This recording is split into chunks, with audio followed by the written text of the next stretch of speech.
the deadly Irish epidemic that helped bring Dracula to life. Forget VLAD the Impaler. A 19th-century cholera outbreak in Sligo may have been Bram Stoker's chief inspiration. An afternoon wine funnels down deserted Old Market Street, past shuttered shops and darkened restaurants. The rowdy Irish student town of Sligo has been frozen. It is 2 months into a strict nationwide lockdown enforced by the Irish government to combat the novel coronavirus, which has killed more people per capita in Ireland than in the US.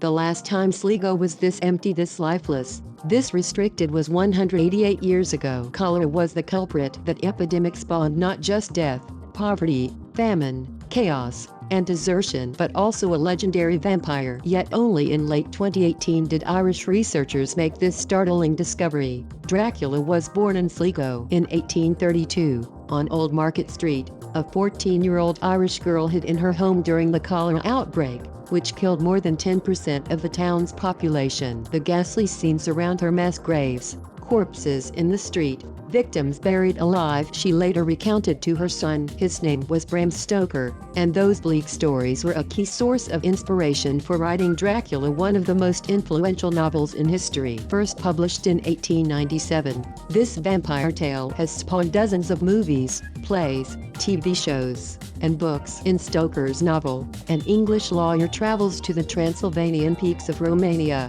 where he visits an isolated place called Castle Dracula. There he is attacked and imprisoned by the blood-drinking vampire, Count Dracula. The rest is fairly well known. Among many long-standing theories about Stoker's inspiration for Dracula, the most popular is that the author was motivated by VLAD the Impaler, a sadistic Romanian leader famous for torturing his foes. This 15th-century prince was also called Dracula. That, however, is where the links between Dracula and Dracula appear to end. Despite the Transylvanian setting and the fact that the region's Bran Castle is now also called Dracula's Castle, historical accounts show that VLAD had minimal connections with that area and never actually lived in that castle. So beyond the book title, where did Stoker get the idea for Dracula, a ghoul who is dead yet alive and infects those that he bites, turning them into vampires? Answer lies in Sligo, a picturesque town now home to 20,000 people on Ireland's west coast, surrounded by dense forests,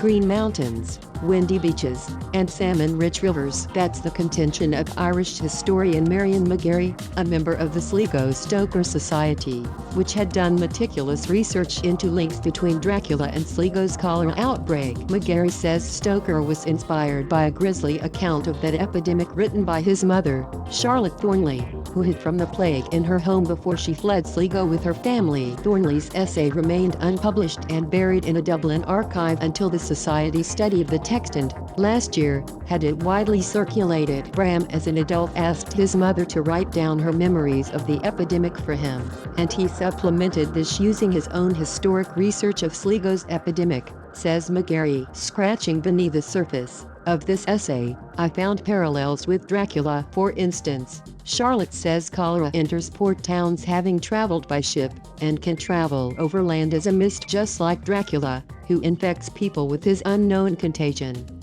The strongest link McGarry found, though, was between Dracula's liminal state, being simultaneously dead and conscious, and Thornley's description of cholera victims who were buried alive. Stoker was morbidly fascinated by this detail, so much so that the working title for his novel was The Undead, before his publisher later changed it to Dracula. The cholera stories that Thornley told Stoker were realistic, says Fiona Gallagher, an Irish historian who studies that epidemic. The outbreak killed as many as 1,000 Sligo residents and caused pandemonium to stop residents from escaping the disease-ridden town, and subsequently spreading the plague to other places. Trenches were dug around Sligo and a road blockade was erected. Cholera attacked Sligo so fiercely and rapidly that corpses lay in the streets, and 20 carpenters couldn't meet the demand for coffins. Many bodies remained uncoffined, says Gallagher. Instead, about 500 victims were wrapped in sheets and buried in a giant trench. Most of Sligo's doctors and nurses died from the disease.